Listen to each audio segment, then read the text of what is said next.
अस्सलामु अलैकुम वरहमतुल्लाहि वबरकातुहू। आना दो आना खोटा आना। दीनू एक मेहनती किसान था। वो अपनी बीवी के साथ हंसी खुशी जिंदगी गुजार रहा था। उनकी जिंदगी में सिवाय औलाद के किसी चीज की कमी ना थी। दीनू को औलाद की बहुत ख्वाहिश थी। आखिर बड़ी दुआओं के बाद उनकी मुराद पूरी हुई और अल्लाह ने उन्हें एक बेटा दिया। मगर दोनों मियाँ बीवी उसे देख कर हैरान हो गए। बच्चा बहुत ही छोटा सा था, एक छोटी सी गुड़िया के बराबर। जिसने भी बच्चे को देखा तो यही कहा कि बच्चा बोना है, उसका कद ज्यादा से ज्यादा 2 या 3 फुट तक बढ़ सकेगा। दीनू बहुत मायूस हुआ और उसने बच्चे का नाम आना रख दिया। आना वाकई बहुत आहिस्ता आहिस्ता बड़ा होना शुरू हुआ। कुछ अरसे के बाद दीनू के घर में एक और बच्चे की आमद हुई, लेकिन वो भी पहले की तरह बोना निकला। दीनू ने बजाय अल्लाह का शुक्र अदा करने के अपनी किस्मत को कोसना शुरू कर दिया और चिढ़कर दूसरे बेटे का नाम दो आना रख दिया। गाँव में उसके दोस्तों ने दीनू को बहुत समझाया कि औलाद अल्लाह की दी हुई नेमत होती है, इसका शुक्र अदा करो, ना शुक्री ना करो। मगर दीनू हर वक्त अपनी किस्मत को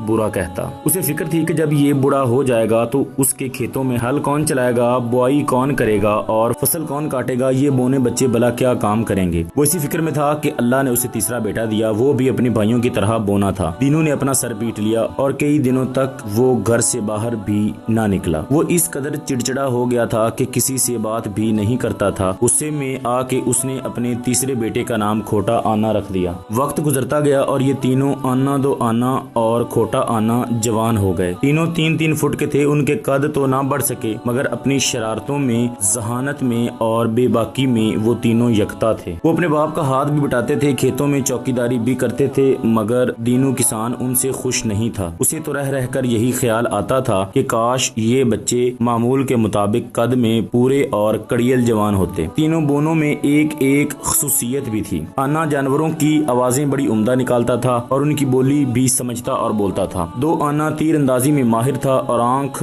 बंद करके निशाने पर तीर मारता था। खोटा आना हवा में उड़कर छलांग मारता था और उसकी लात जिसे पड़ जाती उसका मुंह टेढ़ा कर देती थी। वो बस एक छलावा था। दीनू के खेत में फसल तैयार थी। उसने फसल कटवा कर मंडी में बेच दी और खुशी खुशी रकम लेकर घर आ गया। चोर दीनू की ताक में थे। उन्होंने रात को किसान के घर में डाका डालने का प्रोग्राम बनाया और आधी रात को किसान के घर में दाखिल हो गए। किसान और उसकी बीवी सो रहे थे। डाकुओं ने उन्हें लात मारकर उठा दिया। दोनों ने जब डाकुओं को सामने पाया तो बहुत घबराए। एक डाकू बोला, निकालो वो सारी रकम जो आज तुम मंडी से लाए हो। दीनू ने कहा, भाइयों मैं बड़ा गरीब आदमी हूँ, इसी रकम से पूरे साल गुजारा करना है, ये जुल्म ना करो। लेकिन डाकू तो फिर डाकू थे। उन्होंने किसान को मारना शुरू कर दिया। तीनों भाई यानी आना दो आना और खोटा आना ये मंजर छुप कर देख रहे थे। आना किसान की छतरी में छुपा हुआ था। दो आना एक बाल्टी को उल्टी करके उसके अंदर बैठा था। खोटा आना ऊपर मचान पर रखे गद्दों और तकियों के दरमियान घुसा बैठा था। एक डाकू के हाथ में बड़ी सी बंदूक थी। उसने बंदूक किसान की तरफ तान रखी थी और वो डाकू बराबर रकम का मुतालबा कर रहे थे। सबसे पहले दो आना ने बाल्टी को अंदर से बजाया। एक डाकू बोला, ये कैसी आवाज थी। दूसरा बोला, तुम्हारे कान बज रहे हैं। दो आना ने फिर बाल्टी बजाई। अब तो डाकुओं ने चारों तरफ देखा लेकिन उन्हें कोई नजर न आया। डाकुओं ने दीनू से पूछा, ये कैसी आवाज थी। दीनू ने कहा, भाइयों मुझे क्या पता, शायद कोई जानवर होगा। उसी वक्त आना ने अपने मुंह से भेड़िए की आवाज निकाली। एक डाकू ने घबरा कर अपने साथी से कहा, लो बाहर भेड़िए आ गए। दूसरे डाकू ने उसे गुस्से से झड़क दिया और बोला, चुप बुज़दिल, मैं डरता नहीं हूँ, तू मुझे भी डरा रहा है। किसान ने कहा,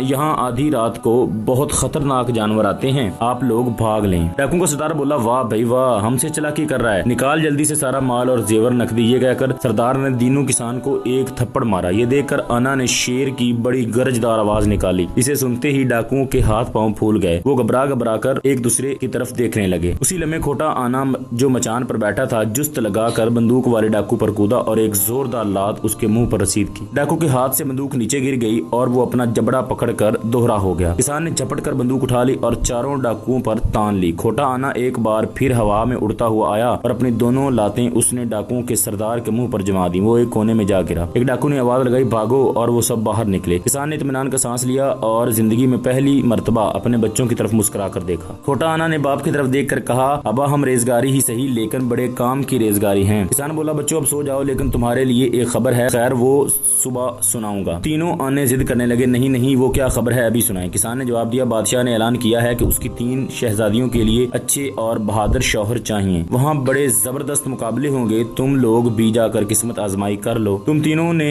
उल्टे सीधे काम सीख रखे हैं, मुमकिन है कोई बात बन जाए। तीनों भाई बड़े खुश हुए, कहने लगे, हम लोग सुबह होते ही रवाना हो जाएंगे। खोटा आना बोला, हो सकता है वो तीनों शहजादियाँ हमारे ही नसीब में लिखी हों। किसान ने हंसते हुए जवाब दिया, अगर ऐसा हो गया तो मैं भी वादा करता हूँ कि कभी कभी अल्लाह की नाशुक्री नहीं करूंगा। फरज सुबह होते ही तीनों ने सफर के लिए सामान बांधा और शाही महल की तरफ रवाना हो गए। जब मंजिल तय करते हुए वो शहर में दाखिल हुए तो लोग उन्हें देखकर हंसने लगे और आपस में बातें करने लगे, ये तो शायद जोकर हैं जो शाही मस्खरे बनने आए हैं। मगर वो सबसे बेनियाज चलते रहे। जब वो बादशाह के सामने हाजिर हुए तो बादशाह उन्हें देखकर बहुत खुश हुआ और बोला, तुम तीनों मिलकर लड़ोगे या एक एक करके? दो आना ने जवाब दिया, जहां पनाह हम तो मुकाबले में शरीक होने आए हैं, जैसे आपकी मर्जी। बादशाह ने कहा, तुम्हें पता है बड़े बड़े शहजादे और सुरमा इन मुकाबलों में हिस्सा लेंगे, तुम इनसे भला कैसे मुकाबला करोगे? खोटा आना बोला, आप हमारे कद पर न जाइए और मुकाबले का इंतजाम कीजिए। बादशाह ने कहा, कल सुबह शाही मैदान में आ जाना, अब जाके आराम करो। दूसरे दिन मैदान में पैर रखने की जगह नहीं थी, चारों तरफ लोग भरे हुए थे। कई नामी पहलवान, तीरंदाज और तलवारबाज वहाँ मौजूद थे। पड़ोस के मुल्कों के शहजादे भी आए हुए थे। सबसे पहले तीरंदाजों का मुकाबला हुआ। ये मुकाबला दो आने ने जीत लिया। पहलवानी और जोर आजमाई के मुकाबले में जब खोटा आना मैदान में उतरा तो चारों तरफ से लोग हंसने लगे। कई शाह जोर और पहलवान उसके मुकाबले पर आए, मगर खोटा आना की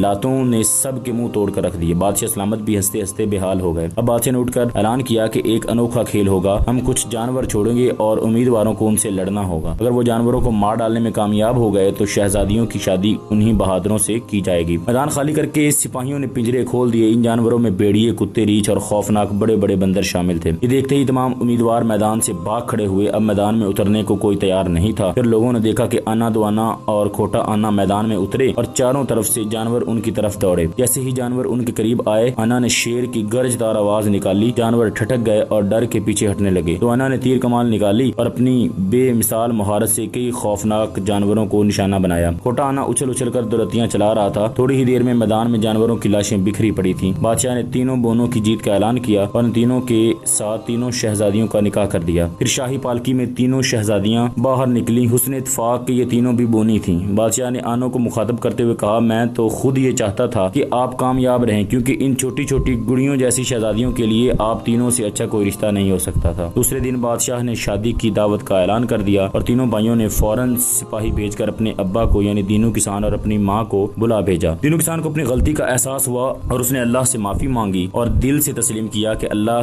ताला की दी हुई हर चीज पर शुक्र अदा करना चाहिए और कभी नाशुक्री नहीं